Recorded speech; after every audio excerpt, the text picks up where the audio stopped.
Nesta apresentação, vou compartilhar com você de forma muito aberta que a Bíblia ensina, antes de tudo, que a Igreja, o povo de Deus, passará pela tribulação. Depois, vou mostrar como se preparar para o que está por vir e vamos dar uma olhada nas 7 últimas pragas, na Batalha do Armagedon e no momento em que o rio Eufrates seca e os reis do Oriente aparecem, para entendermos o que tudo isso significa.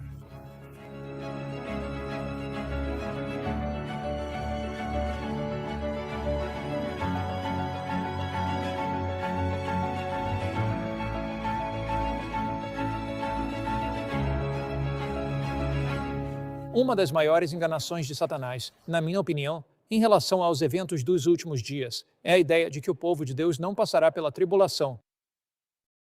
Por que isso é significativo? Isso é significativo porque, se você acredita que será arrebatado a qualquer momento e não precisa se preparar para o que está por vir, quando os eventos do futuro acontecerem, você ficará completamente sobrecarregado. Se você acredita que não estará aqui quando a marca da besta for imposta, se acredita que não estará presente nas grandes provações da história da Terra que estão por vir, então a sua preparação para esses eventos será significativamente diferente do que seria se você entendesse o que a Bíblia realmente diz. Mas primeiro, vamos diretamente à Bíblia e observar 4 ensinamentos claros das Escrituras que revelam que a igreja passará pela tribulação. Muitas pessoas leem livros sobre a tribulação. Elas ouvem seus pregadores favoritos na TV falando sobre a tribulação. Mas muitos deixam de ir diretamente à Bíblia para ver o que ela diz. Eu adoro aquele poema que diz: "O que diz a Bíblia? A bendita Bíblia para mim." Os ensinamentos dos homens tantas vezes me enganam. Mais que esta seja a minha única pergunta: o que diz a Bíblia? A bendita Bíblia para mim? Você não concorda que precisamos ir diretamente às Escrituras? Então vamos lá. Apocalipse, capítulo 15. Vamos começar pelo versículo 1. E vi outro sinal no céu, grande e maravilhoso, em 7 anjos que tinham as 7 últimas pragas, pois nelas se consuma a ira de Deus. Então, vemos aqui que João vê esses anjos com as 7 últimas pragas, prontos para liberá-las. Logo em seguida, sua visão é tirada da terra e colocada no céu, para nos dar confiança de que Cristo será vitorioso. Ele diz: "E vi como que um mar de vidro misturado com fogo, e os que tinham alcançado a vitória sobre a besta, sobre a sua imagem, sobre a sua marca e sobre o número do seu nome, estavam em pé sobre o mar de vidro, tendo as harpas de Deus." Quem está em pé sobre o mar de vidro? Quem faz isso? Aqueles que têm o quê? O que as Escrituras dizem? Aqueles que alcançaram a vitória sobre a besta. Então, os milhões que estão em pé sobre o mar de vidro passaram por um período de tribulação. Eles enfrentaram anteriormente o poder da besta e conseguiram vencê-lo. Essa é uma das coisas que os permite estar em pé sobre o mar de vidro. Por quê? Por meio de Cristo, pelo seu poder, pela sua graça, eles conseguiram vencer a besta. Não é a força de vontade deles vivendo dentro deles, mas sim o poder de Cristo. Vamos continuar. Eles cantam o cântico de Moisés, o servo de Deus, e o cântico do Cordeiro, dizendo: "Em grandes e maravilhosas são as tuas obras, Senhor Deus Todo-Poderoso. Justos e verdadeiros são os teus caminhos, ó Rei dos Reis." Agora, o que essas pessoas cantam? Elas cantam o cântico de Moisés. Você se lembra do que está escrito em 1 Coríntios 10 e 11? Pois tudo o que foi escrito no passado foi escrito para o nosso ensino. Vamos voltar e dar uma olhada nisso. 1 Coríntios 10. Estamos analisando a primeira evidência de que a igreja realmente passa pelo período da tribulação. Pois eles cantam o cântico de Moisés. Estamos tentando entender o que é esse cântico de Moisés. 1 Coríntios 10 e 11. Todas essas coisas lhes aconteceram como exemplos, e foram escritas para advertência nossa, para quem já chegaram os fins dos tempos. Acabou de falar sobre Israel e que os acontecimentos que ocorreram no antigo Israel são exemplos para nós em nossa fé. Você se lembra de quando Deus tirou Israel da escravidão do Egito? Moisés os guiou pelo deserto. Eles chegaram ao Mar Vermelho e, ao se aproximarem do mar, havia montanhas de um lado e deserto do outro. Os exércitos egípcios os perseguiam em seus carros de guerra. Quando os israelitas olharam para trás, viram o sol refletindo nas lanças e espadas dos egípcios. Eles ouviram o estrondo dos carros de guerra egípcios. Eles ficaram ali, sabendo que a morte certa era inevitável. Mas Deus disse a Moisés: vá em frente, coloque os pés na água. E Moisés colocou os pés na água. O mar vermelho se abriu, os israelitas passaram, e então Moisés e seu povo chegaram ao outro lado. Mas o que aconteceu com os egípcios? A água desabou sobre eles. No final das pragas, Moisés e seu povo atravessaram o Mar Vermelho. Mas você se lembra do que aconteceu antes disso? Houve 10 pragas. Elas foram derramadas sobre o Egito. Onde estavam os israelitas durante essas 10 pragas? Eles estavam dentro do Egito. O que aconteceu quando o mar se abriu? Eles foram libertos e os egípcios foram destruídos. Foram mortos dentro do rio, dentro do Mar Vermelho. Agora, do outro lado do mar, em Êxodo, capítulo 15, você verá que Miriam começa a liderar os israelitas no cântico, e chamamos isso de o Cântico de Moisés. Êxodo, capítulo 15. Israel estava presente durante as pragas, foi liberto ao final das pragas, e o Cântico de Moisés é um cântico de vitória e triunfo para Israel. Veja, Êxodo 15. Então cantaram Moisés e os filhos de Israel este cântico. Este é o cântico de Moisés, Êxodo 15, versículo 1, ao Senhor. E disseram: encantarei ao Senhor, porque triunfou gloriosamente. Ele lançou o cavalo e seu cavaleiro no mar. O Senhor é minha força e meu cântico, ele se tornou a minha salvação. Ele é meu Deus, e eu o prepararei uma habitação, o Deus de meu pai, e eu o exaltarei. O Senhor é homem de guerra, Senhor é o seu nome. Os carros de Faraó e seu exército ele lançou no mar. Então, o que é o cântico de Moisés? É o cântico da vitória. É o cântico do triunfo. É o cântico que, ao final das pragas, o povo de Deus foi liberto. O que cantamos? O cântico de Moisés. O que é isso?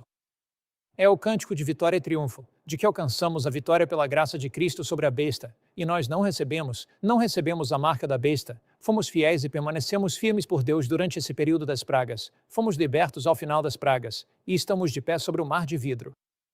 Bem, aqui está a primeira evidência, em todas aquelas coisas que aconteceram com eles aconteceram como exemplos. Elas foram escritas para nossa advertência, para quem já chegaram os fins dos séculos. Então, a experiência de Israel ao passar pelas pragas é um exemplo para nós de que passaremos pelas pragas protegidos por Deus, libertos por Deus, e ao final desse tempo, cantaremos o cântico da vitória. Em Apocalipse capítulo 15, temos a segunda evidência de que realmente passamos pelas pragas. Novamente, se você ler o que muitas pessoas dizem, elas vão afirmar que somos libertos antes das pragas, arrebatados, se preferir. Mas isso não é, de fato, o que a Bíblia ensina. Apocalipse, capítulo 15, e repare no que as Escrituras dizem. Quando seguimos a Bíblia, e fazemos isso com muita clareza, o próprio Deus se revela a nós na Bíblia. Você se lembra de João 17, versículo 17, que diz: quem santifica-os na tua palavra, a tua palavra é o quê? Verdade. E então, ao olharmos aqui para Apocalipse 15, diz no versículo 6, e saíram do templo os 7 anjos, tendo os 7 flagelos, vestidos de linho puro e resplandecente, e cingidos ao peito com cintos de ouro. E um dos 4 seres viventes deu aos 7 anjos 7 taças de ouro, essas são as taças das 7 últimas pragas, cheias da ira de Deus, que vive para todo sempre. Agora, repare no versículo 8. E o templo encheu-se de fumaça por causa da glória de Deus e do seu poder. E ninguém podia entrar no templo até que se cumprissem as 7 pragas dos 7 anjos. Agora, não está claro? Poderia ser mais claro do que isso? Ninguém pôde entrar no templo até que as 7 pragas fossem cumpridas. Portanto, não entramos no templo de Deus, no céu, antes das pragas. Nós passamos pelas pragas, cantamos o cântico da vitória e então entramos no templo. Você consegue se lembrar de outra ocasião na Bíblia em que o templo foi preenchido com a fumaça e a glória de Deus? Com certeza. Quando o templo, o santuário literal na terra, foi inaugurado, o templo se encheu da glória de Deus e ninguém podia entrar nele. E assim, mais uma vez, o templo será preenchido com a glória de Deus ao final das pragas. Os ímpios terão sido destruídos quando Jesus vier. E quando Jesus vier, ele vem para nos levar para casa. E a sua glória encheu o templo. Agora, nós entramos no templo de Deus com ele. Então, essa é a segunda evidência de que ninguém pode entrar no templo até que as 7 pragas sejam cumpridas. A terceira evidência, claro, está nos Salmos. Você tem salmo após salmo que fala sobre o fato de que nós passamos pelas pragas, passamos pela tribulação, passamos pelas provações e dificuldades, e Deus nos protege. Um bom exemplo disso é o Salmo 91. Salmo 91. E aqui, no Salmo 91, temos pragas e promessas. Esse é um dos salmos mais encorajadores de toda a Bíblia. Diz assim: Indirei do Senhor, versículo 2, Ele é o meu refúgio e a minha fortaleza, o meu Deus, em quem confio. Certamente Ele te livrará do laço do passarinheiro e da peste perniciosa. Qual é a primeira praga? É a peste perniciosa. Ele vai nos livrar disso. Ele te cobrirá com suas penas, e debaixo de suas asas encontrarás refúgio. Não terás medo do terror noturno, nem da flecha que voa de dia, nem da peste que se propaga nas trevas. Qual é a outra praga? É a peste que anda nas trevas, nem da mortandade que assola ao meio-dia. Qual é a outra praga? O sol que queima os homens. Então, isso obviamente está falando das pragas. 1000 cairão ao teu lado, Salmo 91, versículo 7, 10.000 à tua direita, mas tu não serás atingido. Portanto, passaremos pelas pragas com fé em Cristo, protegidos por Cristo durante as pragas, e veremos 1000 caírem ao nosso lado, mas isso não chegará até nós. Por quê? Porque estamos debaixo da sombra de suas asas. Ele está nos protegendo e guiando durante essas pragas. Ele é o nosso defensor durante as pragas. Agora, repare no que diz. Aqui no versículo 8. Somente com os teus olhos contemplarás e verás a recompensa dos ímpios. Portanto, veremos os juízos de Deus caindo sobre os ímpios durante esse período, durante as pragas. Porque fizeste do Senhor, que é o meu refúgio, o Altíssimo, a tua habitação. Nenhum mal te sucederá. Agora, repare na próxima frase. Nem praga alguma chegará à tua tenda, porque aos seus anjos dará ordens a teu respeito, para te guardarem em todos os teus caminhos. Então, perceba que diz, e nenhuma praga chegará à tua tenda. Porque estamos ali, protegidos por Deus. Lembre-se do Salmo 46, em Deus é o nosso refúgio e fortaleza, socorro bem presente na angústia. Portanto, não temeremos, ainda que a terra se mude, ainda que os montes se transportem para o meio do mar, Deus está no meio dela, não será abalada, Deus ajudará ao romper da manhã. Então, mais uma vez, ao longo dos Salmos, Deus é o nosso refúgio e fortaleza. Aqui está a última evidência, que são as parábolas de Jesus. Nas parábolas de Jesus, o trigo e o joio existem juntos até a colheita final. Não há um arrebatamento seguido de uma tribulação de 7 anos e depois Cristo vindo para buscar seus santos no início e vindo com seus santos no final.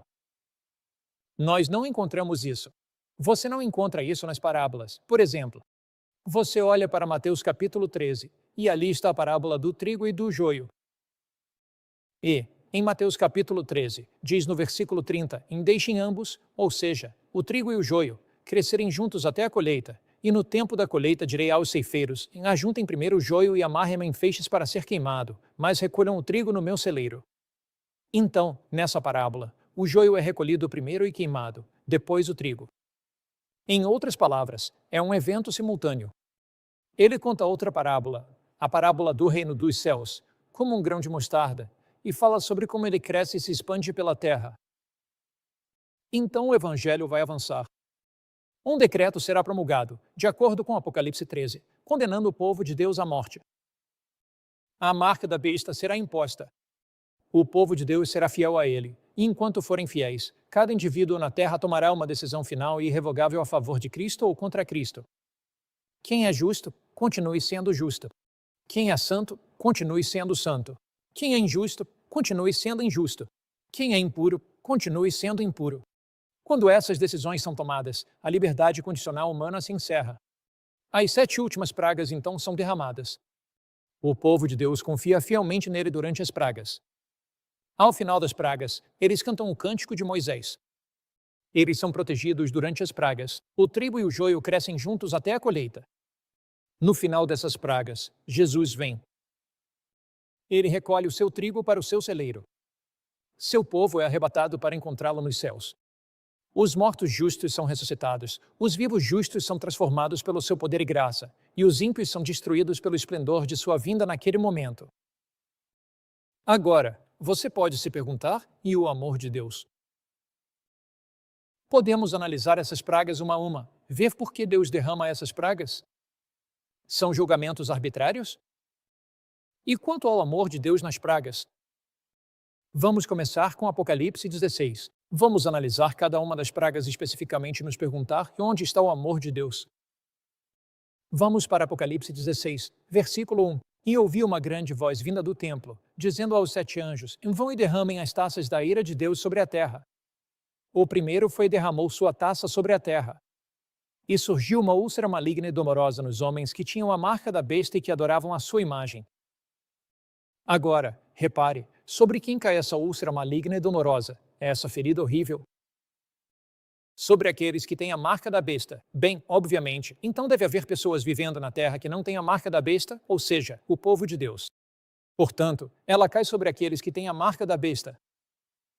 É uma aflição física. O que o poder da besta disse? Quando a marca da besta foi imposta, aqueles que a impuseram disseram: você deve aceitar a marca da besta, e se não aceitar, será fisicamente prejudicado, será machucado fisicamente. Você será açoitado. Será perseguido. Se não aceitar a marca da besta, você e seu corpo sofrerão uma dor enorme. Então aqui, a primeira praga nos mostra que só a segurança física em Cristo. Aqueles que receberam a marca da besta sofreram com a úlcera maligna e dolorosa. O que isso quer dizer? Está dizendo para entregar sua vida a Cristo. Toda a segurança física está em Cristo. Cristo é o nosso refúgio e fortaleza. Vamos para a segunda praga. E aqui na segunda praga diz: e o segundo anjo derramou a sua taça sobre o mar, e este se tornou como o sangue de um morto, e morreu todo o ser vivente que havia no mar. Você consegue imaginar o que aconteceria se todo ser vivo do mar morresse? Pense na poluição, pense no mau cheiro e na podridão. Pense na interrupção das cadeias de suprimentos. Pense no fato de que você não poderia enviar mercadorias pelo mar. Isso criaria um desastre econômico e comercial. O comércio econômico pararia quase imediatamente. Lembra do que disseram aqueles que impuseram a marca da besta? Eles disseram: você não pode comprar nem vender, você não vai conseguir comer. Mas aqui, na segunda praga, aquilo que eles prometeram, eles não conseguiram cumprir. E na segunda praga, o que está escrito? Toda a segurança econômica está em Cristo. Na verdade, a Bíblia diz que o nosso pão e a nossa água serão certos durante esse tempo. Davi diz: e nunca vi o justo desamparado, nem a sua descendência mendigar o pão. Jesus promete, durante esse período, que cuidará de nós. Então, a primeira praga diz que toda a segurança física está em Cristo. A segunda praga diz que toda a segurança econômica está em Cristo. Veja o que diz em Apocalipse capítulo 16, terceira praga. O terceiro anjo derramou a sua taça sobre os rios e as fontes das águas, e elas se tornaram em sangue. E ouvi o anjo das águas dizer: injusto és tu, ó Senhor, que és, que eras e que has de ser, porque julgaste assim. Versículo 6.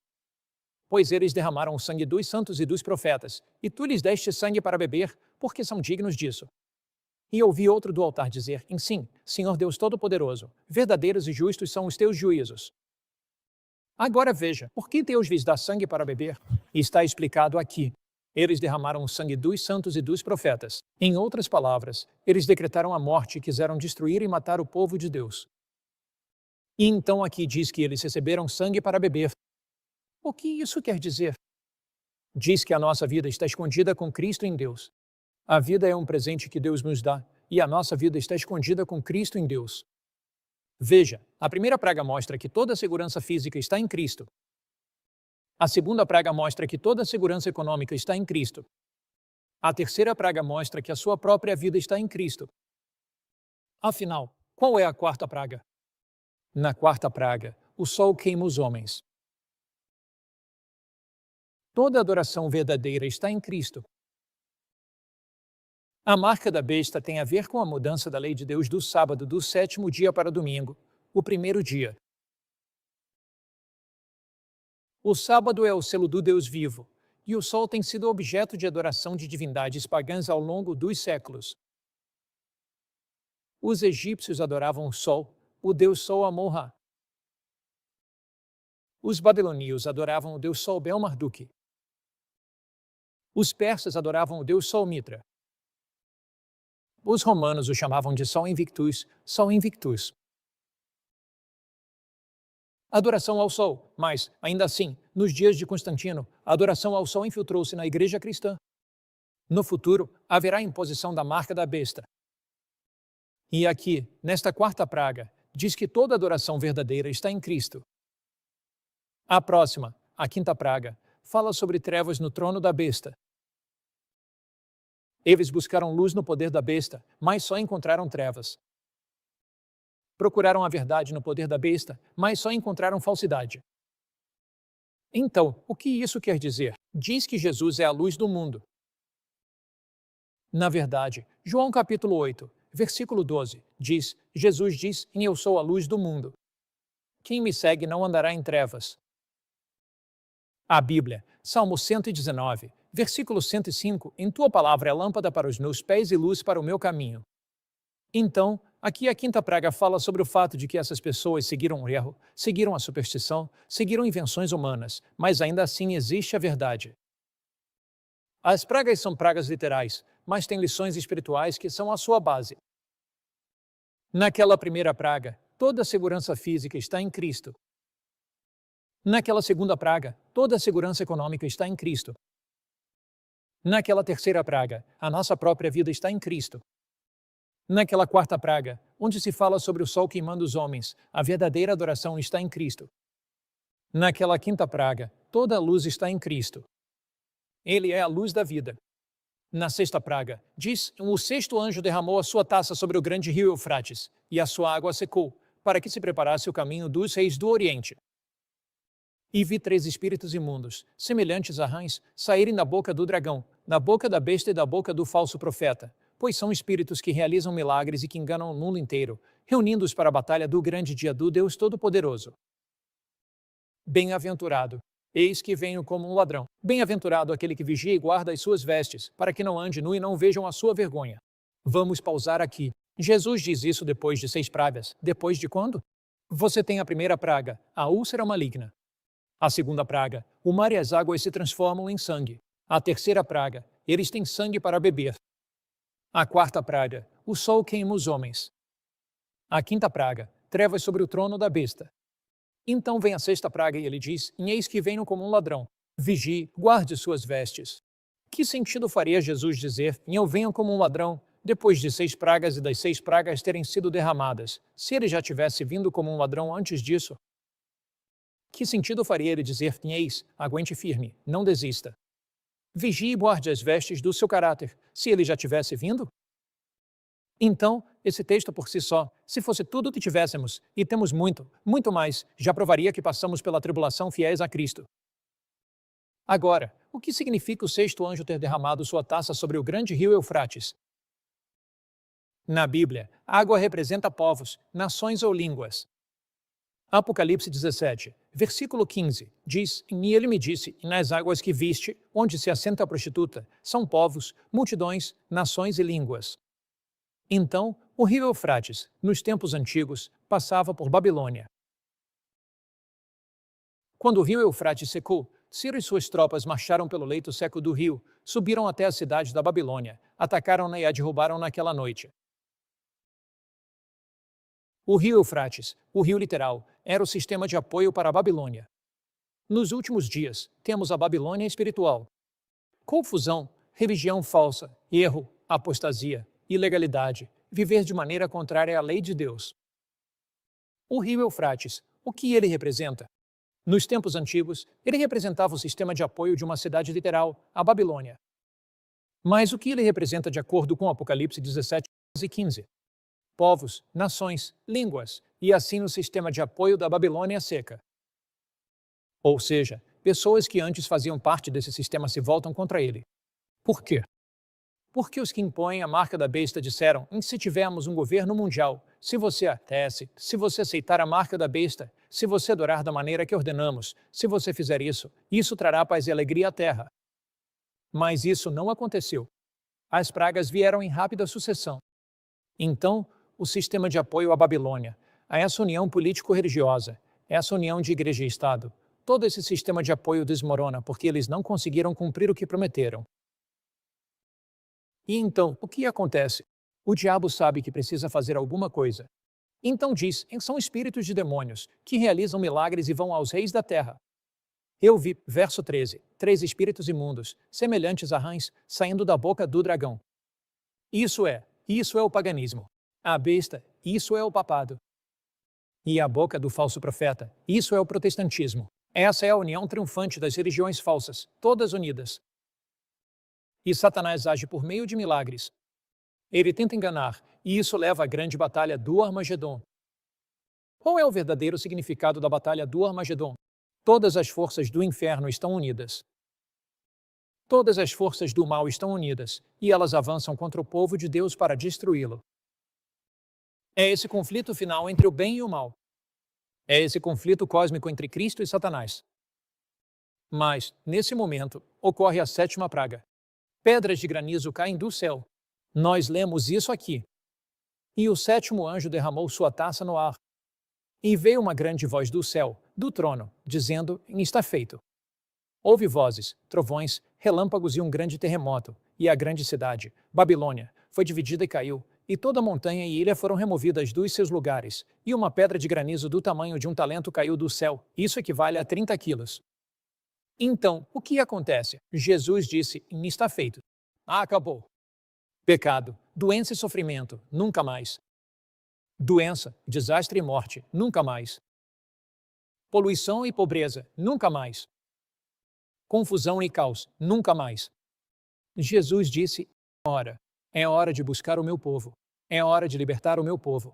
Então Jesus desce pelo corredor do céu, mas antes disso, a 7ª praga acontece. Terremoto, toda montanha e ilha são removidas dos seus lugares. As pedras de granizo caem. Os ímpios são destruídos. Os justos mortos são ressuscitados. Os justos vivos são transformados. Justos mortos e justos vivos recebem corpos imortais. Eles são arrebatados para encontrar Cristo nos céus. Eles foram fiéis a Cristo, fiéis quando a marca da besta apareceu, fiéis nas 7 últimas pragas. Pela sua graça, pelo seu poder, por sua misericórdia, por seu amor, eles não cederam.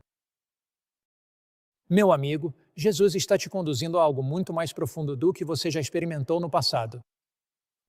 Ele está te guiando para uma fé que vai suportar provações, dificuldades e sofrimentos, a fé de Jesus. Pela graça de Deus, estenda a mão para Ele agora mesmo e diga: Senhor, obrigado pelas promessas de Deus. Obrigado porque estou do lado vencedor. Obrigado porque Jesus está ao meu lado para me fortalecer nas provações de hoje e me preparar para as provações de amanhã. Obrigado porque o Senhor nunca vai me deixar nem me abandonar. Obrigado porque, quando o poder da besta impor sua marca, em Cristo eu posso ser vitorioso. Obrigado porque terei anjos me protegendo durante as pragas. Obrigado porque, mais uma vez, o Senhor virá para me levar para casa. Vamos orar. Pai do céu, te agradecemos de todo o nosso coração porque Jesus Cristo é nosso Salvador e Redentor, porque Ele morreu por nós e porque Ele virá novamente para nos buscar. Nós te louvamos por isso. Em nome precioso de Jesus, entregamos nossas vidas a Ti. Em nome de Cristo. Amém.